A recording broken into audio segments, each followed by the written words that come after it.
उसके कुछ फॉर्मूले हैं जो हमें लर्न करने हैं।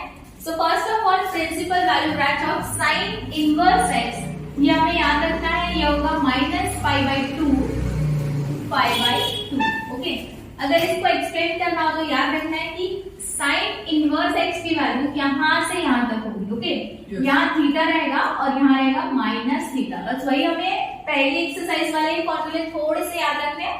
और याद रखना है कि अगर फोर्थ क्वाड्रेंट में है -θ तो उसकी वैल्यू 2π/θ नहीं आएगी, वो आएगी -θ। नेक्स्ट है principal value branch of cos inverse x, और ये बनेगा 0 to π। ओके, इसको अगर एक्सप्लेन करना तो देखो 0 to π, यहां से यहां तक प्रिंसिपल वैल्यू ब्रांच बनेगी cos इनवर्स की, 0 to π। ये जो आप स्क्वायर ब्रैकेट देख रहे हो, इसका मीनिंग ये है कि यहाँ पे 0 और π ये दोनों वैल्यू इंक्लूड हो रही है। जैसे कि साइन इनवर्स में भी π/2 और -π/2 दोनों वैल्यू जो है वो इंक्लूड हो रही है। Then principal value branch of tan inverse हमें लिखना है -π/2 एंड π/2। ये देखो ये ब्रैकेट जो बना, दैट मीन्स कि -π/2 और π/2 ये दो वैल्यूज इंक्लूड नहीं होगी, इनके बीच में थीटा रहेगा। Principal value branch of cot x बनेगा 0 π, यहाँ पे भी 0 और π जो है वो इंक्लूड नहीं हो रहा है। नेक्स्ट आएगा principal value branch of sec inverse x, और इसके लिए हमें याद रखना है sec is nothing but reciprocal of cos, right? तो sec इनवर्स x कुछ ऐसा बनेगा 0 to π -π/2। ओके, नेक्स्ट है principal value branch of cosec inverse x, तो साइन को देखो और ये कुछ ऐसा रहेगा -π/2 to π/2 -0। ठीक है, ये है हमारे principal value branches of inverse trigonometric functions. Then हमें कुछ ऐसे फॉर्मूले याद रखने हैं जहां पे हम दो की जोड़ी बनाएंगे, जहां पे फॉर एन एग्जाम्पल मैंने sine inverse x plus cos inverse x करना है। ओके, सेकंड जोड़ी कौन सी बनेगी? tan inverse x plus cot inverse x. तीसरी जोड़ी कौन सी बनेगी? sec inverse x plus cosec inverse x. और याद रखना है इनका आंसर आएगा π/2। ओके, हर किसी का आंसर कितना आएगा? π/2। ये फॉर्मूले हमें दो इनवर्स फंक्शन को ऐड करने के बाद मिलेंगे π/2।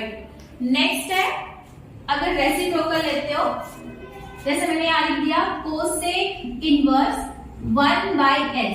Cosec is nothing but of the reciprocal of sine x, sine inverse x हो जाएगा, राइट? नेक्स्ट आएगा क्या आएगा? Sec inverse 1/x, that is what? cos inverse x, and the last is tan inverse 1/x। Sorry, यहाँ पे लिखना है cot inverse 1/x।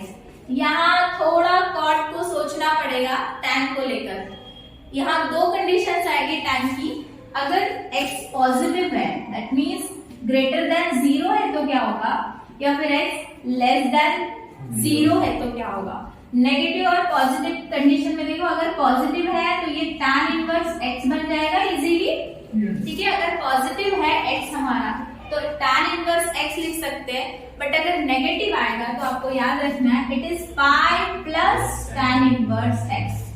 Okay, next फॉर्मूले हमें tan रिगार्डिंग याद रखने हैं, जहां पे हमारे पास है tan inverse x plus tan inverse y।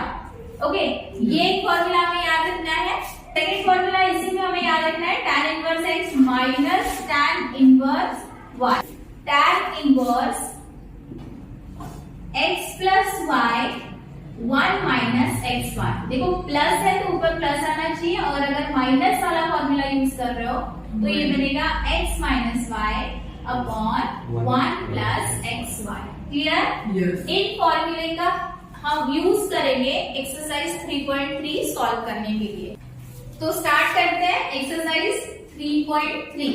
जो अभी हमने फॉर्मूले देखे बस सारे फॉर्मूले को अच्छे से लर्न करना है और सारे फॉर्मूले का यूज हम प्रैक्टिस सेट एक्सरसाइज 3.3 में करेंगे। तो फर्स्ट क्वेश्चन है find the principal value of the following. और पहली वैल्यू में फाइंड करनी है साइन इनवर्स 1/2। ओके, क्वेश्चन क्या है कि हमें क्या ढूंढना है? Principal value. Principal value. Okay, अगर प्रिंसिपल वैल्यू ढूंढनी है तो देखो स्टेप क्या रहेगी। सबसे पहले आपको जो दिया है उसको x कंसीडर करना है ना। 2 is equal to x consider करो, यहाँ लेट लिखो, ठीक है। दैट मीन्स व्हाट कि साइन x की वैल्यू क्या हो जाएगी? 1/2 हो जाएगी। समझ में आया कैसे होगी? या आप साइन इनवर्स 1/2 को x कंसीडर कर रहे हो, दैट मीन्स साइन x कितना बनेगा? 1/2। देन क्या करोगे? साइन 1/2 कब होता है? साइन 1/2 होता है जब 30 होता है। तो साइन 30 दैट मीन्स π/6। तो ये आ गया sine π/6 is equal to 1/2। That means what? Sine x is equal to sine π/6। देखो ये प्लस में है ना, साइन इनवर्स की वैल्यू पॉजिटिव है, तो अभी हमें याद रखना है कि ये कौन से क्वाड्रेंट में आएगा? फर्स्ट क्वाड्रेंट में आएगा। साइन देखो फोर्थ में, क्योंकि वो उसकी वैल्यू रहती है -π/2 टू π/2, राइट। ये फर्स्ट में है, क्यों? क्योंकि ये पॉजिटिव है। क्लियर? तो हमें क्या याद रखना है? इसके बाद क्या लिखना है हमें? The principal value branch of sine, the principal value branch of sine inverse x क्या होता है? -π/2 π/2। ओके, और क्या लिख सकते हैं हम लोग? And -π/2 is less than or equal to π/6 which is less than or equal to π/2। Okay, अब हमें पता चल चुका है कि हमारा प्रिंसिपल वैल्यू क्या है, वो है π/6। तो फाइनल आंसर हम लिख सकते हैं the required principal value of x is equal to π/6। Clear? Okay, next question है। नेक्स्ट क्वेश्चन बताओ। cos inverse 2। Yes. इतना ही क्वेश्चन है। देखो ध्यान दो, इसमें करना क्या है? कोसेक इनवर्स 2 है, that means I can write sine inverse 1/2। इसको कंसिडर करना, let sine inverse 1/2 is equal to x। कुछ याद आ रहा है? पहला ही प्रॉब्लम है हमारा, एग्जैक्टली सेम थिंग आ चुकी है हमारे पहले प्रॉब्लम की तरह, तो हम इसको फर्दर सॉल्व कर सकते हैं। और ये आप लोगों का रहेगा होमवर्क। पहले ही मैंने एक प्रॉब्लम सॉल्व करके दे दिया। थर्ड क्वेश्चन लेते हैं। यहाँ पे है tan इनवर्स -1, राइट। थोड़ा सा हमें -1 है तो थोड़ा ज्यादा सोचना है, थोड़ा ही ज्यादा सोचते हैं, ज्यादा नहीं सोचते, ठीक है। यहाँ पे आएगा -1 इज इक्वल टू x, ठीक है। क्या हो जाएगा? यहाँ तुमने कंसिडर किया इसकी वैल्यू x है, तो मुझे क्या मिलेगा? tan inverse tan x is equal to -1। थोड़ा याद करो, माइनस को थोड़ी देर के लिए भूल जाओ और मुझे बताओ tan x 1 कब आता है? 45 पे। That means I can write π/4 is equal to 1। या मुझे मेरे पास माइनस है, तो मैं यहाँ पे कैसे लिख सकती हूँ? tan x is equal to -tan π/4, है ना बेटा। यहाँ पे आ जाएगा माइनस, ये सॉरी माइनस नहीं चाहिए था, यहाँ माइनस चाहिए था, -tan π/4। अब प्रिंसिपल वैल्यू क्या आता है? हमें मिल चुका है, we can write like this tan -π/4, right. आज समझ में आ रही है नहीं आ रही? ये tan x is equal to कितना हुआ? tan -π/4। तो लिखते हैं the principal value branch of tan inverse x क्या बनता है? -π/2 and -π/2 less than -π/4 which is less than π/2। देखो ये इंक्लूड नहीं हो रहा है ना, यानी कि हम लेस देन और इक्वल टू नहीं लिखेंगे, सिर्फ लेस देन लिखेंगे। फाइनल हमारा आंसर आएगा the required principal value of x is equal to -π/4। ठीक है, देखो इसको भी समझना है कि tan यहां से यहां तक होता है और माइनस से मतलब फोर्थ क्वाड्रेंट में होगा, इसलिए हमने डायरेक्ट -π/4 लिखा। नेक्स्ट क्वेश्चन क्या है, tan इनवर्स -√3। प्रोसेस क्या रहेगी, हम कंसीडर करेंगे let tan inverse -√3 is equal to x। क्या मिलेगा, tan x is equal to tan x is equal to -√3।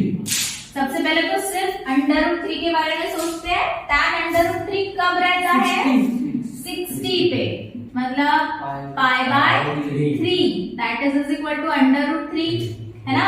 I can write tan x is equal to -tan π/3, right. Yes. That means what, tan x is equal to tan -π/3, है ना। Yes. Value समझ में आ रही है। Yes. Next क्या आ जाएगा हमारा, next step क्या होता है, Principal value of branch of the principal value value branch of of tan inverse x tan inverse x is minus x -π/2 π/2 and -π/2 less than -π/3 which is less than π/2. Okay, final answer we can write that the required principal value of x कितना हो जाएगा, is equal to -π/3. Okay, Yes. sin inverse 1/√2। वही process से आगे बढ़ेंगे, हम इसको consider करेंगे let sin inverse 1/√2 is equal to x। That means what, sin x is equal to 1/√2। कब होता है 1/√2, ये π/4 होता है तब होता है, बराबर है। Yes. ओके, नाउ मुझे क्या मिल चुका है, sin x is equal to sin π/4। ये पॉजिटिव वैल्यू है, कुछ नहीं करना पड़ेगा, माइनस नहीं लगाना पड़ेगा, है ना।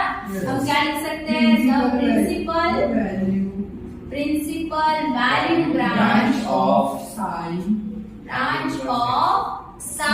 इनवर्स x क्या होती है, क्या होती है, -π/2 to π/2, right, and -π/2 less than or equal to, what is that, π/4 which is less than or equal to π/2. So final answer is the required principal value of x is equal to π/4. π/4. Okay, Yes. now last question है, last question क्या है, Cos inverse cos inverse -1/2. -1/2। उसी process से जाएंगे, इसको consider करते हैं late cos inverse 1/2 -1/2 is equal to x, then you will get cos x is equal to -1/2। थोड़ी देर के लिए cos को माइनस को भूल जाते हैं। cos कब हाफ रहता है, 60 पे, that means π/3, that is 1/2. Yes. I can write cos x is equal to minus cos of -π/3, Yes. है ना, क्योंकि नेगेटिव वैल्यू है हमारे पास। Yes. अब थोड़ा रुकते हैं, देखो यहाँ माइनस कॉस π/3 आ जाएगा, थोड़ा रुकते हैं, कॉस की वैल्यू को देखो 0 to π होती है ना, Yes. 0 to π, या तो फर्स्ट क्वाड्रेंट या तो सेकेंड क्वाड्रेंट। फर्स्ट में तो सारे पॉजिटिव रहते हैं, यानी कि ये बात हो रही है सेकेंड क्वाड्रेंट की, तो सेकेंड क्वाड्रेंट में π/3 तो आने से रहा, है ना, π/3 तो फर्स्ट क्वाड्रेंट में आएगा, तो सेकेंड क्वाड्रेंट में 90 से बड़ा कोई आएगा, है ना। सोचने वाली बात है, 90 से बड़ा कोई आएगा तो कैसे आएगा, तो इसके लिए मैंने ट्रिक बताई थी, माइनस हो या प्लस, आपको पाई माइनस थीटा याद रखना है। दैट मीन्स क्या आ जाएगा, ये पॉजिटिव का नेगेटिव का पॉजिटिव बनके पाई माइनस पाई बाई 3 आपको यूज करना है। सो cos x की वैल्यू बन जाएगी, इसको सॉल्व करोगे तो कितनी बनेगी, 2 pi by 3. Now I can right the Principal value branch of of cos inverse x. कितना, a 0 to pi and 0 is less than or equal to 2 pi by 3, which is less than or equal to pi. And the last answer is the required principal the value required principal value of of x x is equal to कितना, 2 pi by 3. 2 pi by 3. ये clear करो कि 2 pi by 3 क्यों आया, क्योंकि negative value है और first quadrant में ये पॉजिटिव आनी चाहिए, सेकंड में ये नेगेटिव आएगा, इसलिए ये 90 से ज्यादा होना चाहिए। सिर्फ अगर हम पाई बाई 3 लिखते हैं तो ये 90 से कम हो जाएगा, तो फर्स्ट क्वाड्रेंट में आएगा, और हमारी वैल्यू किसमें है, नेगेटिव है, दैट मींस वो सेकंड क्वाड्रेंट में आएगी। अब नेक्स्ट क्वेश्चन की तरफ बढ़ते हैं। क्वेश्चन है इवैल्यूएट, ओके, सॉल्व करना है हमें और सॉल्व करके फाइनल वैल्यू निकालनी है। सो क्वेश्चन है tan इनवर्स 1, क्वेश्चन बताओ, tan inverse 1 plus cos inverse 1 by 2 plus sin inverse 1 by 2. Okay, देखो 3 टर्म्स है, हम एक एक टर्म्स को सॉल्व करेंगे। तो पहली टर्म है हमारे पास tan इनवर्स 1, दूसरी टर्म है cos इनवर्स 1 by 2 और तीसरी टर्म है sin इनवर्स 1 by 2। मैं इसको x कंसीडर करती हूँ, यहाँ लिख लेते हैं let x is equal to tan inverse 1। अभी जैसे हमने सॉल्व किया है, that means what, tan x की वैल्यू क्या हो जाएगी, 1 हो जाएगी। कब रहना है tan 1, 45, that means pi by 4 पे, है ना, मिल चुकी है वैल्यू, पॉजिटिव है, कोई टेंशन तो है नहीं। हम यहाँ लिख सकते हैं the principal value branch of tan inverse x x is minus pi by 2. minus pi by 2 to pi by 2 and minus pi by 2 is less than pi by 4 which is less than pi by 2. Clear. अब क्या आएगा, यहाँ solve होने के बाद, ये मिलने के बाद हमें डायरेक्टली x की वैल्यू क्या मिल रही है, x is equal to pi by 4. Okay, now take cos inverse 1 by 2 as a y। फिर से मैं यहाँ लिख सकती हूँ let y is equal to cos inverse 1 by 2। फिर से सॉल्व करेंगे, cos y की वैल्यू कितनी हो जाएगी, 1 by 2। तब आता है cos y 1 by 2 जब ये 60 रहेगा, दैट मीन्स पाई बाय 3 रहेगा। ओके, मुझे क्या मिल चुका है, the principal value branch of cos inverse x is, बताओ cos का क्या रहता है, 0 to pi and 0 which is less than or equal to pi by 3 which is less than or equal to pi। देखो इसके बीच में आ ही रही है ना values, that means y is equal to कितना हो जाएगा, pi by 3, right. Third question अभी भी बाकी है जिसको हम z कंसिडर करेंगे। Let z is equal to sin inverse 1 by 2। क्या हो जाएगा, sin z is equal to 1 by 2 हो जाएगा। इधर सॉल्व करते हैं, sin z 1 by 2 कब होगा, जब sin 30 होगा, दैट मीन्स पाई बाय 6 होगा। मुझे यहाँ मिल चुका है sin इनवर्स के लिए क्या लगता है हमारे पास, द प्रिंसिपल वैल्यू ब्रांच क्या है, the principal value branch of sin inverse x is क्या होता है, minus pi by 2 to pi by 2। यहाँ पे pi by 2 minus pi by 2 including value है, that means I can write that minus pi by 2 less than और equal to pi by 6 which is less than और equal to pi by 2। That means z is equal to what? pi by Pi by 6. Now take the whole condition. क्या दिया है question? Tan inverse 1 plus cos inverse 1 by 2 plus sin inverse 1 by 2. ये है x plus y plus z. क्या मिल चुका है? देखो x की वैल्यू क्या मिली है? पाई बाय 4. y की वैल्यू क्या मिली है?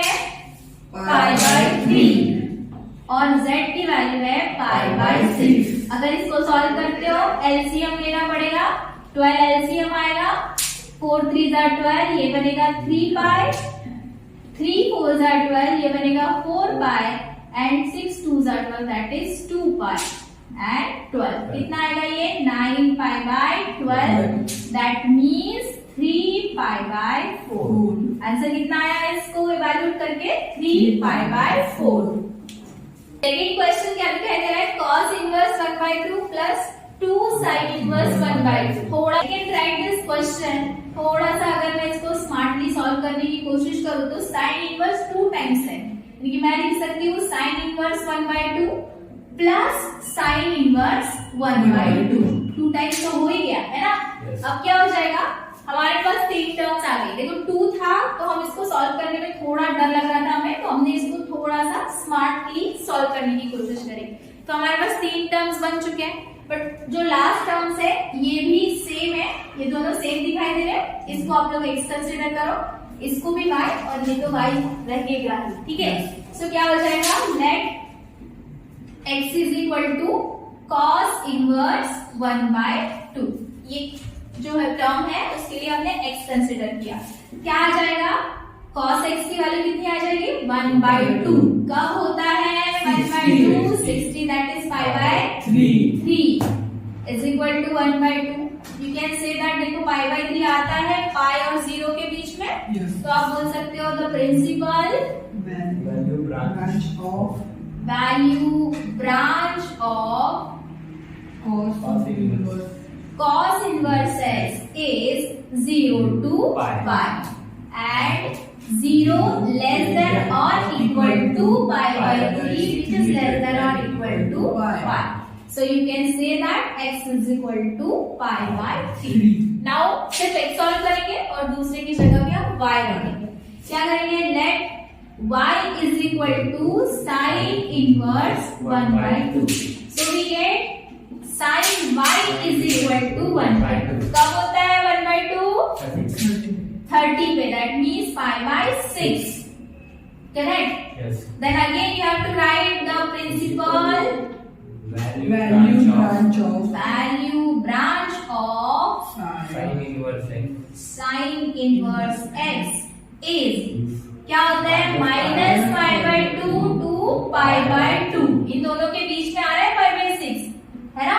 yes इन दोनों को इंक्लूड भी करना है, which is less than or equal to pi by 6, which is less than or equal to pi by 2. That means what? Y is equal to pi by 6. Okay? Yes. Now take the condition. क्या condition है? cos inverse 1 by 2 plus 2 sin inverse 1 by 2. क्या मिलेगा? x, ये x है yes और ये 2 times y है. या फिर चाहो तो y प्लस y करो और आसान बनाते हैं. y प्लस y करेंगे जो हमने इसको स्प्लिट किया था 2 साइन इनवर्स 1 by 2 को. सो x क्या है? पाई बाय 3 और y क्या है? पाई बाय 6. और एक बार लिखना पड़ेगा पाई बाय 6. इसका एलसीएम 6 आता है 2 पाई. ये देखो एलसीएम 6 आएगा. इसको 6 बनाना है तो ये कितना होगा? 2 पाई प्लस पाई और ये आएगा 6. 2 plus 1 plus 1, that is 4 pi by 6. 2 2s are 4, 2 3s are 6. Value आ गई 2 pi by 3. Next question number 3. tan inverse root 3 minus sec inverse minus 2. क्या करेंगे? हम एक टर्म को x कंसीडर करेंगे, दूसरी टर्म को y कंसीडर करेंगे. यहां से स्टार्ट करते हैं. Let x is equal to tan inverse root 3. That means what? tan x is equal to √3। कब होता है √3 tan? कब आता है? जब tan 60 हो। 60 दैट मींस pi/3। ओके, तो सी ये तो आ ही रहा है हमारा क्या है? The principal value branch, the principal value branch of tan tan inverse inverse tan inverse x is is क्या होता है? -pi/2 pi/2। यहाँ पे ये दोनों इंक्लूड नहीं होंगे and we can write -pi/2 less than pi/3 which is less than pi/2। Clear? Yes. That means what? We get x is equal to pi/3। Clear? Now इसको कंसिडर करते हैं। क्या है? sec y is equal to sec inverse minus under root 2। ठीक है, चलो थोड़ा इसके ज्यादा फोकस करो। हम कंसिडर करेंगे अगर y is equal to sec inverse minus root 2 -2 तो क्या आ जाएगा? sec y is equal to आ जाएगा -2। कब आती है वैल्यू? माइनस को भूल जाओ थोड़ी देर के लिए। तो सेक की वैल्यू -2 कब आएगी? कब आएगी? जब वो रहेगी 60। That means pi/3 is equal to what? 2। है ना? देखो माइनस नहीं लिखा है हमने, pi/3 2 वैल्यू आती है। फिर क्या करोगे आप? आपको ऐसा लिखना है sec y is equal to -sec pi/3। थोड़ा माइनस है तो सोचना पड़ेगा। कैसे सोचोगे? सेक की वैल्यू को देखो, कहां से कहां तक होती है सेक की वैल्यू? ये होती है cos, मतलब 0 to pi, यानी कि फर्स्ट और फोर्थ क्वाड्रेंट में, राइट? और नेगेटिव की बात कर रहे तो यहाँ आना चाहिए। नेगेटिव है तो यहाँ आना चाहिए। 90 से बड़ा होना चाहिए। सिर्फ pi/3 बोलोगे तो ये 90 से बड़ा नहीं आएगा। तो सेकेंड क्वाड्रेंट के लिए टिक क्या बताइए? pi-θ। So you can write like this, sec pi-π/3। बात समझ में आई ना? थीटा है pi/3, दैट मींस pi-π/3। इसको क्रॉस मल्टीप्लाई करो, ये मिलेगा 2π/3। तो sec y की वैल्यू क्या मिल जाती है? 2π/3। है ना? अब बोल सकते हो कि हाँ इसका प्रिंसिपल वैल्यू ब्रांच कहाँ है? 0 to pi के अंदर है। That means the principal value branch of sec inverse x is कहाँ से कहाँ होता है? 0 to pi होता है। 0 to pi and then 0 to pi okay, मैंने क्या लिखवाया था? -pi/2। ओके, और क्या लिख सकते हो? इसको लिखा जाएगा 0 is less than pi/3 which is less than pi, right? That means what? The value of y is 2π/3। Is that clear? x भी निकल चुका है, y भी निकल चुका है। अभी हमें इवैल्यूएट करना है। हमारा क्वेश्चन कुछ ऐसा है, tan inverse √3 minus sec inverse -2। Put करो, ये है x और ये है y। x की वैल्यू कितनी है बेटा? pi/3 है और y की वैल्यू है 2π/3। डिनोमिनेटर सेम है, pi-2π डिवाइड्स 3। आंसर कितना आएगा? -pi/3। इवैल्यूएशन हो गया इसका।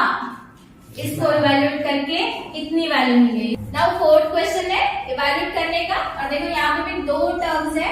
हम फर्स्ट टर्म के लिए x कंसिडर करेंगे और सेकंड टर्म के लिए y कंसिडर करेंगे। यहाँ लिखते हैं लेट कोसेक, सॉरी ऐसे लिख लेते हैं, let x is equal to cosec inverse -√2। That means what? Cosec x is equal to -√2 हो जाएगा। थोड़े समय के लिए माइनस को भूल जाएगा। और पता करते हैं कि कोसेक कब √2 रहेगा? कब रहेगा? 45। That means pi/4। मैं सिर्फ √2 लिख लूं बेटा। अभी माइनस को याद करना है। माइनस को याद करके क्या पता चला? Cosec x is equal to minus of cosec π/4 है ना। ये समझ में आ गया। Yes. अब थोड़ा प्रिंसिपल वैल्यू के बारे में सोचते हैं, कब आएगा। देखो प्रिंसिपल वैल्यू कहाँ आता है, यहाँ लिखते हैं the principal value of value branch of cosec inverse is x is बताओ -π/2